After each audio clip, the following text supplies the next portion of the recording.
Hello everyone. प्रधानमंत्री नरेंद्र मोदी के द्वारा 21 सितंबर को जो संबोधन किया गया है उसके अंदर किसानों के लिए या फिर किसानों की बीमारियों से रिलेटेड एक और जो है वो सुविधा प्रदान की है। तो चलिए देखते हैं कि प्रधानमंत्री नरेंद्र मोदी के द्वारा किए गए संबोधन में उनके द्वारा क्या कहा गया है। तो जो जीएसटी के स्लैब्स हैं जो कि पहले 4 हुआ करते थे उन्हें घटाकर जो है वो 2 किया गया था।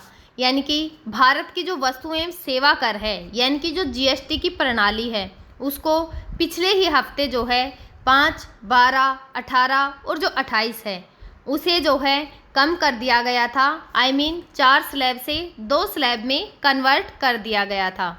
तो जो जीएसटी है 2.0 के तहत स्लैब को 2 प्रमुख दरों 5 और जो 18 है उसमें कन्वर्ट किया गया था और तर्क संगत जो है इसको बनाया गया था। कुछ वस्तुएं और जो सेवाएं हैं उनको कर से छूट दी गई या फिर 0% पर जो है उनको रखा गया। तो वे कौन कौन सी वस्तुएं हैं जो कि 12% और जो 18 के स्लैब हैं उनसे वस्तुओं को घटाकर किन किन श्रेणियों में जो है वो रखा गया है। तो जिसमें जो प्रसंस्करण है यानी कि जो खाने योग्य पदार्थ हैं जैसे कि डेयरी है या फिर उत्पादन है उत्पादन और जो जूते होते हैं, कपड़ा या फिर जो पैकेज वस्तुएं होती हैं यानी कि जो पैकिंग की वस्तुएं होती हैं खाने वाली उन वस्तुओं पर और जो बीमा स्वास्थ्य है यानी कि बीमारियों से रिलेटेड कोई भी अगर जो स्वास्थ्य खराब होने पर जो कि जीएसटी की जो सेवाएं हैं इनको कर मुक्त जो है वो किया गया है यानी कि जीएसटी जो है इनसे हटा दी गई है। तो जो 28% की स्लैब है उसमें शामिल कुछ वस्तुएं जैसे कि सीमेंट हुई, उसका उपभोक्ता जो टिकाऊ वस्तुएं हैं और जो ऑटोमोबाइल्स हैं उनको 18% पर जो है वो लाया गया है। अगर इसके उद्देश्यों को देखें तो जो जीएसटी है इसकी संरचना को जो है सरल बनाना जो सरकार है उसका उद्देश्य है और जो उपभोक्ता बोझ है उसको कम करना यानी कि जो किसी भी चीज़ की मांग बढ़ती है तो क्या होता है कि उस महंगाई बढ़ जाती है तो उसको कम करने के लिए भी जो है ये सुधार किए जा रहे हैं। जो उपभोग मांग है उसको बढ़ावा देना, मुद्रास्फीति की जो दबाव हैं उनकी जांच करना, ये सब जो हैं इसके उद्देश्य हैं।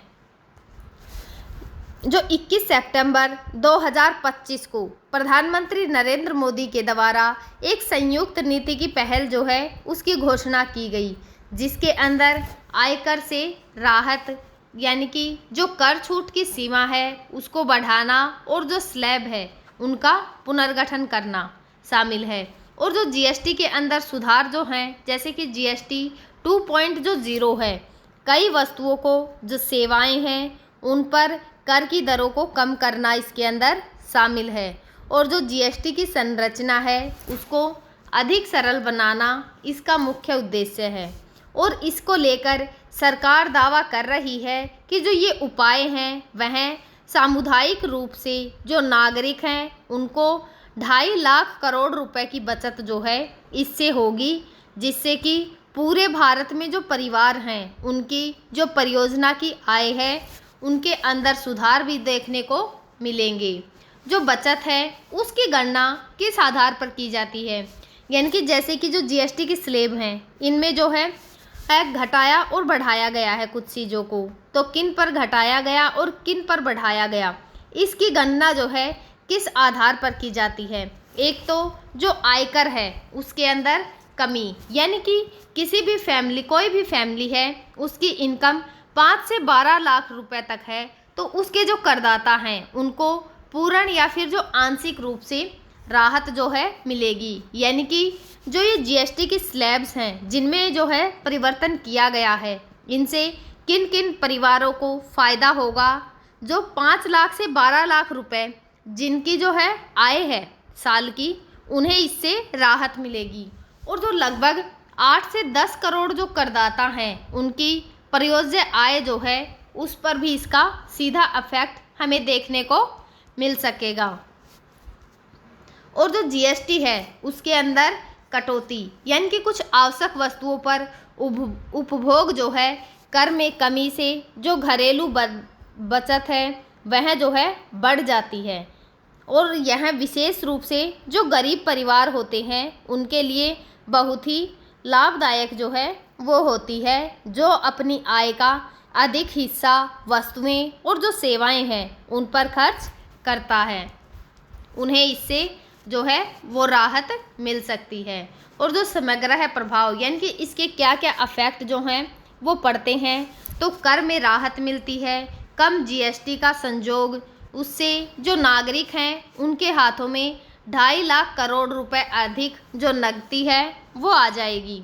और जो उपभोक्ता हैं उनके व्यय को जो है बढ़ावा मिलेगा, जिससे कि देश का जो आर्थिक विकास है उसको भी बढ़ावा मिलने की उम्मीद लगाई जा रही है। और जो घरेलू बचत है, यानी कि अनुमान के अनुसार जैसे जो मध्यम वर्ग हैं, यानी कि ना तो ज़्यादा गरीब हैं और ना ही ज़्यादा अमीर हैं, जो बीच के परिवार होते हैं, उनकी जो आय है, परिवार का जो किराना है या फिर जो आवश्यक वस्तुएं हैं उन पर जो है वह प्रति माह से 400 से 600 रुपये जो हैं वो बचा सकते हैं। और जो मुद्रास्फीति है, जो अर्थशास्त्री हैं उन्होंने अनुमान लगाया है कि यदि लाभ जो है पूरी तरह से लाभार्थियों तक अगर पहुंच गया तो अगले वर्ष जो मुद्रास्फीति है वो 1% जो है तक गिरावट आ सकती है। यानी कि ये सुविधाएं जो हैं अगर जनता तक पहुंचती है तो हमें जो है इसमें सुधार देखने को मिल सकते हैं।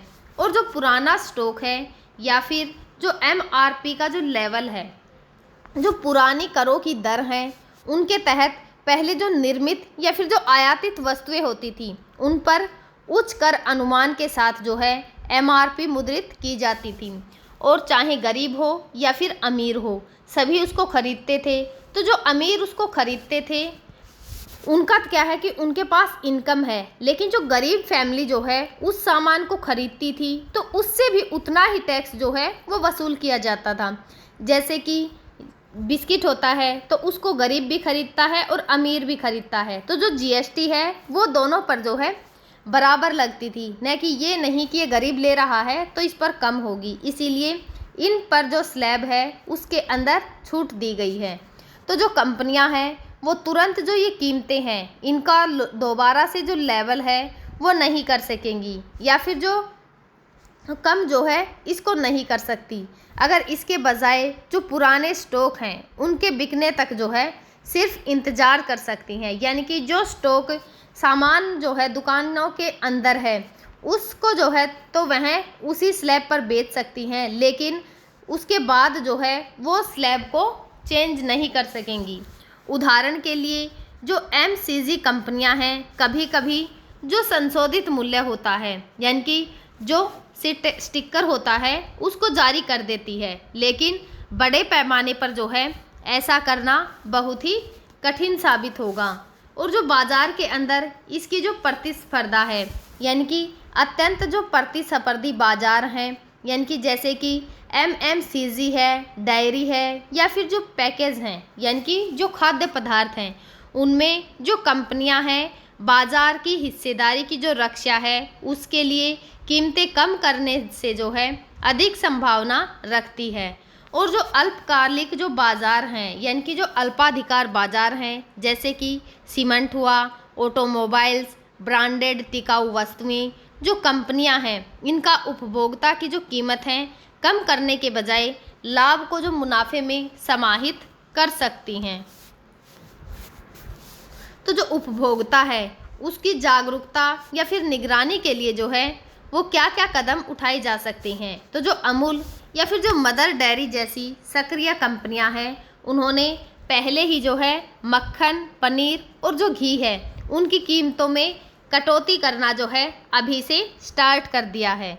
और जो ई कॉमर्स हैं, यानी कि जो प्लेटफॉर्म्स हैं, उनमें कम जो एमआरपी है उसके साथ में लिस्टिंग को अपडेट जो है वो किया जा रहा है, लेकिन कम पारदर्शिता का जो एरिया है जो कि उपभोक्ता के छोटे बदलावों पर ध्यान नहीं दे पाता, और जो कंपनियां हैं वो चुपचाप ही क्या करती हैं, लाभ को बरकरार रख सकती हैं। क्योंकि जो छोटे या फिर जो गरीब व्यक्ति होते हैं वो इन सब चीज़ों पर जो है वो सवाल नहीं उठाते।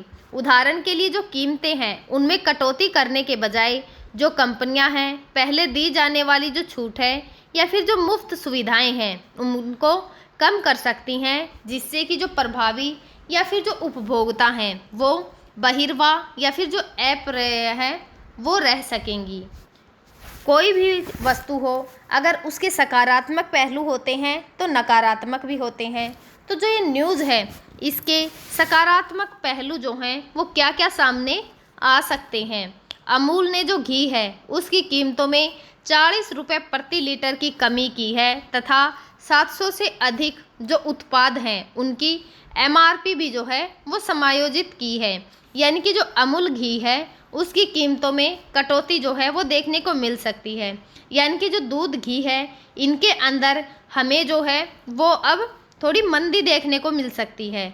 जो FMCG की कंपनियां हैं या फिर जो ऑनलाइन खुदरा विक्रेता होते हैं उनकी मूल्य सूची में तेज़ी से संशोधन जो है वो किया जा रहा है। जो परिधान हैं, जो जूते चप्पल हैं, उनके विक्रेताओं ने अपने जो उत्पाद हैं कम कर जो स्लैब है उसके अंदर डाल दिया है।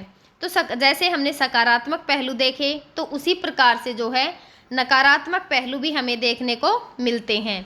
कुछ खुदरा विक्रेताओं के द्वारा जो छूट है उसमें कटौती कर दी गई है, जिसका अर्थ है कि जो उपभोक्ता है उसको मिलने वाला जो वास्तविक लाभ होगा वह जो है ऑटोमेटिक ही कम हो जाएगा। और जो टिकाऊ वस्तुएं हैं उनका जो एरिया है उसमें काम करने वाले जो खिलाड़ी हैं उनका हमें उच्च इनपुट लागत या फिर जो जटिल विवरण है श्रृंखला का हवाला देते हुए जो है वो सतर्क किया गया है।